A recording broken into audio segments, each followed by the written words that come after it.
Sup everybody, welcome back to the channel. Today we're doing UFC 314 Alexander Volkanovski versus Diego Lopes picks. We finally have a good card after going through those four bullshit ass cards. Finally some fighters that I know pretty well and a lot of fun fights on this card. So let's get started. I'm going to pick only one card from the early prelims because who gives a fuck about any of these people here? I guess this guy's a prospect, but I haven't watched him fight, so I'm not going to pick that fight. I'm just gonna pick this fight just for the funsies, I guess. We got Cedric Young Thug Dumbass versus Mikhail Olasechik. Mikhail, he's pretty mid, but he's like pretty good against like unranked fighters. He's not bad, so I'm gonna just go with him because Cedric Dumbass is pretty bad and he has a really low fight IQ, and I believe he hit women, so I'm never gonna root for a guy like that. So we're going with Mikhail Olasechik. A lot of people think he's going to win round one knockout. I don't really think so. I think this probably goes to a decision. Boring ass fight. Probably a lot of wrestling. Probably a lot of like being on the cage just the whole time. But yeah, I got Mikhail Olasechik on this one. Next up, we got another fight I don't care too much about because it's just two old heads fighting it out. We got Julian Erosa, Mr. Inconsistent himself. This man is like is his name Michael Johnson? Fuck, I'm forgetting his name. I think it's Michael Johnson. He's the Michael Johnson of featherweight. He could beat anybody on a good day, and then he'll just lose to anybody. So Darren Elkins does have a chance. Surprisingly, Darren Elkins has a chance to win a fight. I'm pretty sure he won it. Yeah, he did win his last fight. He fucking wrestled. I forgot who it was. But yeah, somehow won a fight. I think it was Daniel Pineda. I don't know how the fuck that happened, but yeah. Julian, he's pretty inconsistent, but Darren Elkins is fucking terrible. I think Julian will be able to stop the takedowns. Yeah, I just think he'll just be a little bit too rangy. I don't think it'll be a very like clean performance. It'll probably be a 29-28 decision. Darren maybe wins like the second or third, but I just think Julian's a little too good to lose to Darren. Then again, it's Julian Erosa, so you can't really predict one of his fights. But I'm going with Julian by also decision. He could finish his fight, but I don't think so. I think it's probably going to be a decision win. Next up, we got Chase Hooper versus Jim Miller. A lot of people think Chase is just going to easily win this fight by submission, and I could definitely see that happening. I'm not too sure it's going to be as easy as people think. Miller does do pretty bad against rangy fighters, and Chase is a pretty long dude. I mean, 6'1 versus 5'8. He'll definitely have an advantage there. And Hooper is on a good win streak, so he does have the momentum on his side. But then again, Jim Miller he's not a dumb fighter. You know, he's pretty smart. That's probably the only reason why he's still in the UFC is because he doesn't lose in like dumbass ways anymore. But he did lose to Bobby Green, so I don't know. He was on that decent win streak and then loses to Bobby. Don't get me wrong, Bobby is really good when it comes to boxing and his, I guess, head movement. When it comes to anybody that's not really good at boxing, anybody that's really good at boxing would just knock him out. But Jim Miller just isn't that. Jim Miller's just kind of pretty decent overall. I think Chase Hooper will pull this off. There's that 16-year age gap too, so I don't think it'll be as easy as people are saying it's gonna be, but I do see Chase Hooper winning by submission, probably second round. Jim is probably, I think first round Chase is gonna take him down, and then Jim's just gonna survive, not get submitted, and then just on the second round Chase is gonna be able to pull something off. If I had to guess, probably either a rear naked choke or I could see a triangle choke. Next up, we got Yan Xiaonan versus Verena Jandiroba. Raul Rosas Jr. fighting Yan Xiaonan. I'm going with the guy in this one. I'm going with Verena Jandiroba. I had notes for all these fights, but for this one, the only note I really have is Verena has a little bit more tools and she looks more like a man. So we're going to go with that. I think she's just going to wrestle fuck Yan and win the fight. Next up, we got Sean Woodson versus Dan Ige. This fight is such a fucking sleeper fight. I think this fight's going to be so good. It's either going to be so good or so boring. It really depends. Dan Ige, I could see him winning this by just holding Sean against the cage. But I'm hoping that's not going to happen, and I don't believe that's going to happen. But that could happen, and it could end up being very boring. Or these guys could have a striking battle where Sean is kind of just going to piece him up from range and Dan Ige is just going to try to run at him and just start throwing big heavy hooks the whole time. What's up with that mustache though? Maybe he should have been added to the stop resisting tier list. But yeah, back to the fight. I think Sean is going to win this fight. He's just too long. Like, no gay shit, but he's just too long. Ige's pretty gritty. I don't think it's gonna be enough. I think Sean is really just gonna piece him up at range. Dan Ige, he's a good fighter, but he's just mid. Like I don't even think he's ranked right now. Is he ranked? If he is like pretty low. Yeah, he's not even ranked right now. But yeah, Ige is like a top 10, top 15 fighter. Sean, same thing, but I feel like he could be like a little bit higher. He can maybe make it to like 9, depending on the fight that you give him. Yeah, I just feel like he's going to be smart enough to not let Ige get close enough to get the takedowns and make the fight boring. Kind of just jab at range, teep kicks. Yeah, I can see Sean winning every round. Actually, no, he does gas out a little bit near the end, so I could see Sean losing the last round or maybe even getting finished in the last round, but I don't think so. If I had to bet on it, I'm going Sean Woodson by 29-28 decision. Starting off the main card, why the fuck does it do that? Nikita Krylov versus Dominic Reyes. I'm going to be honest, I like Dominic Reyes, but I think this win streak is phony. I don't think it's real. I think it's some fake bullshit. I think it's the win streak is as real as John Jones being a Christian. I think Nikita is going to finish him either by knockout or submission. I could see it going to a decision, but I definitely think if I had to put money on it, Nikita's going to take him down and then submit him. Or, fuck, he could chin him too. I'm switching. I'm going Nikita by knockout. My initial bet was going to be submission. But now that I think about it, I really do think he could knock him out. I really think this win streak is it's not all that. I think he just had 2 shitty fighters. I mean, who was it against? It was Dustin Jacoby, and then it was another fucking nobody. So I'm not going to hold that against Nikita Krylov. Nikita's consistently been in like the top 15. He's been decent like forever. I mean, he doesn't lose against really good fighters. Or no, he doesn't lose against any bad fighters. He really only loses to good ones, except like Paul Craig, but we don't talk about that. Paul Craig also beat Unc Live. Are we gonna bring that up? No. So I think Nikita he has a way higher chance of winning this fight. And also, when Nikita loses, majority of the time it's by submission.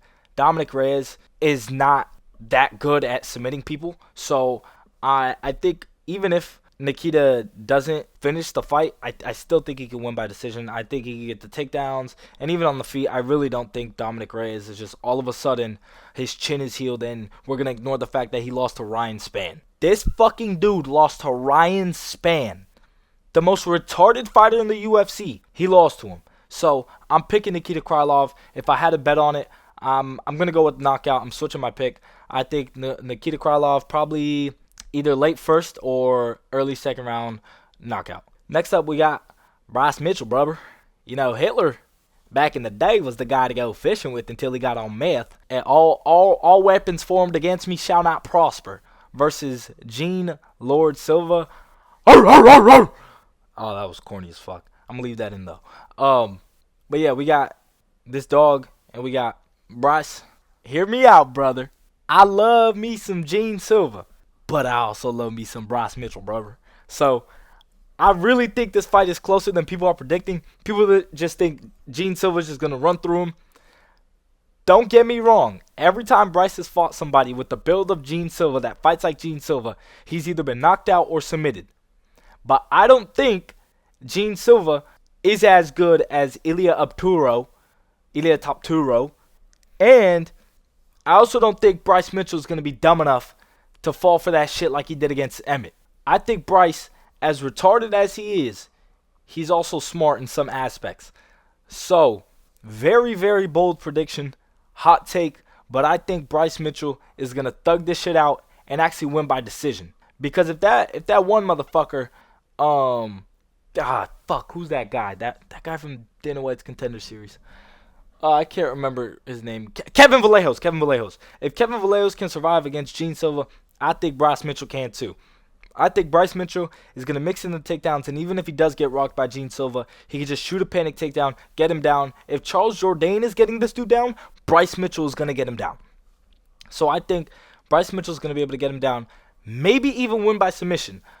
I wouldn't be surprised at all if he wins by submission. But if I had to take a guess, if I had to make my prediction, it's going to be Bryce Mitchell by decision. For the notes, I have 2 things that can happen. 1, the lights are too bright for Bryce Mitchell, and he gets knocked out in the first, which could definitely happen. I think we'll know. The prediction, I'm really going to lock it in once the fight starts. Because if Bryce looks unbothered, if Bryce looks okay, if Bryce just looks normal during the walkout, I definitely think he has a really, really, really good chance to win this fight. But if Bryce looks nervous, if Bryce looks like the trash talk and the boos are starting to get to him, I could definitely see him being nervous and tighten up fighting like iCarly. You know what I mean? I don't think it's going to go well. I can see him definitely getting knocked out. But two, he goes for takedowns, mixes it up, doesn't let the lights get bright.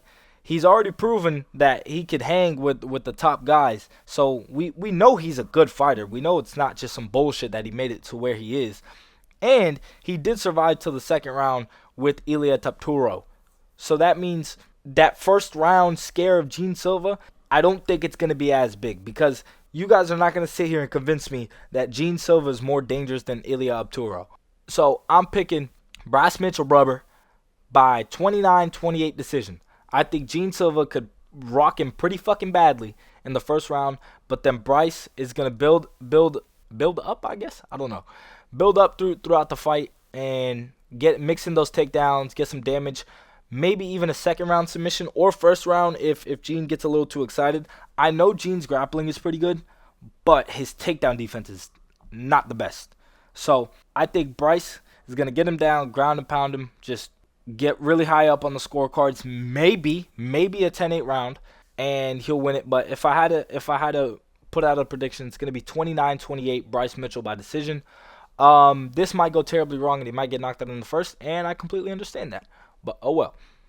You miss 100% of the shots you don't take. Next up, we got Yair versus Patricio Pitbull. I won't lie to you guys. I think I've seen one Pitbull fight my whole life, so I don't really know what this dude's all about. But I know he can wrestle. I know he has pretty good pressure.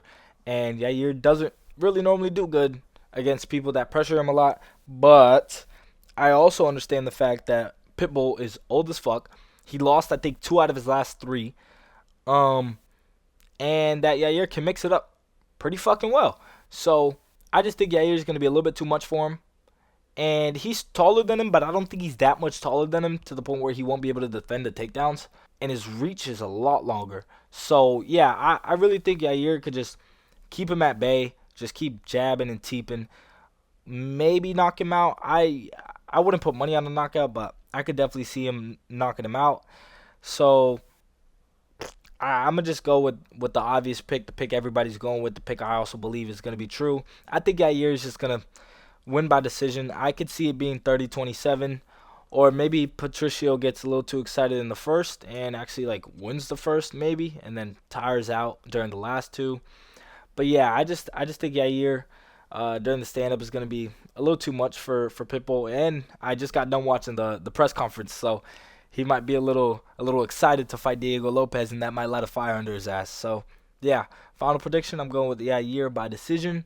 Next up, we got Paddy the fucking body, mate, against Michael Stop Resisting Chandler. You know, Michael had a new kid. He finally fucking adopted a white kid. Woohoo!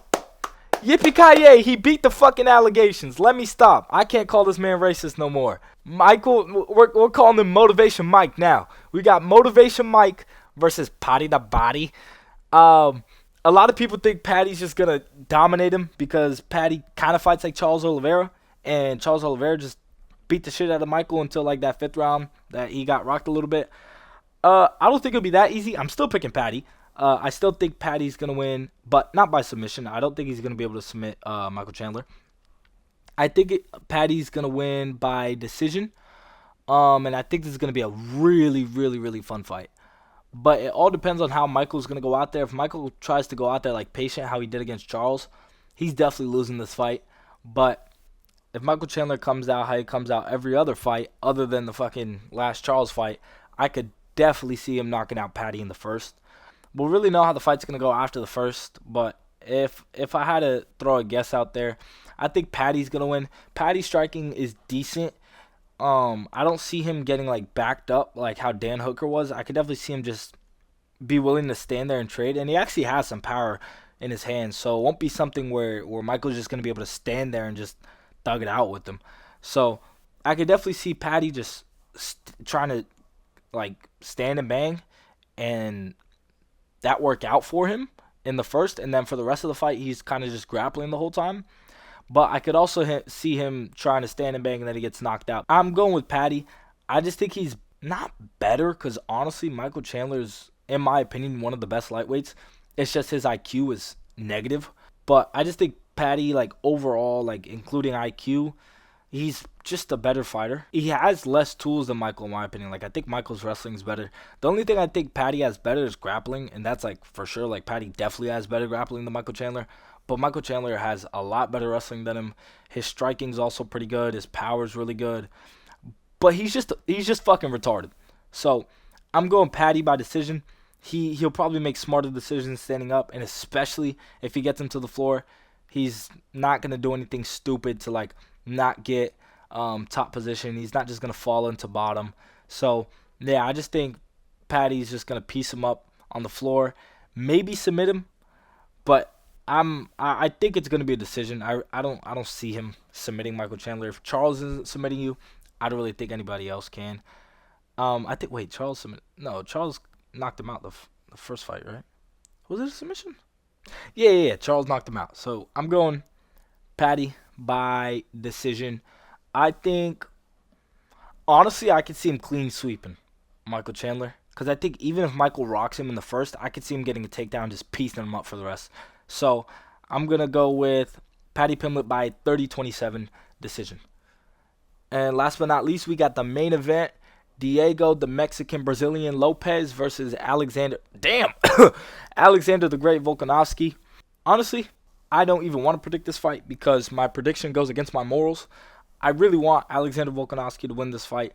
I enjoy Diego Lopes, but I don't feel like he needs to be a champion to be what he is. Like, he's just a fun fighter. If he does become champion, I don't see him lasting more than one defense. And that one defense would be against, like, maybe Yair. But other than that, I really don't see him lasting more than one defense. But I do think he's just going to knock out Volkanovski. I think he's going to knock him out in the first. Unless Volkanovski pulls a Khamzat Chimaev and just runs in there and just straight into the grappling. Just straight in for a double leg and just start grappling him. If he does that, I definitely could see him winning a decision, probably 4-1. But that's not what I think is going to happen. I think Diego's just going to knock him out in the first round. Alex is just not rangy enough to stay away from it, I don't think. Like, honestly, it's really just because of the age. If this fight happened 2 years ago, I would pick Alex. But because it's now and Alex went through those two fights, and he's just older, too. It's not even because of those two fights. He is just older. And when you're in the lighter weight classes, being that old, it's not good. It takes a toll on your chin. So I just think, I just see Diego Lopes knocking him out in the first. I could see Alex pulling off a decision win. I don't see him finishing him. That's for sure. I don't see Alex finishing Diego. But I think if it makes it out the first, Alex's chances to win are going to be a lot higher. Like, I'd put a bet on it afterwards. If he survives the first, I'd put a bet that he's going to win by decision. But I'm 80% sure that Diego's going to knock him out, probably with like a straight down the middle.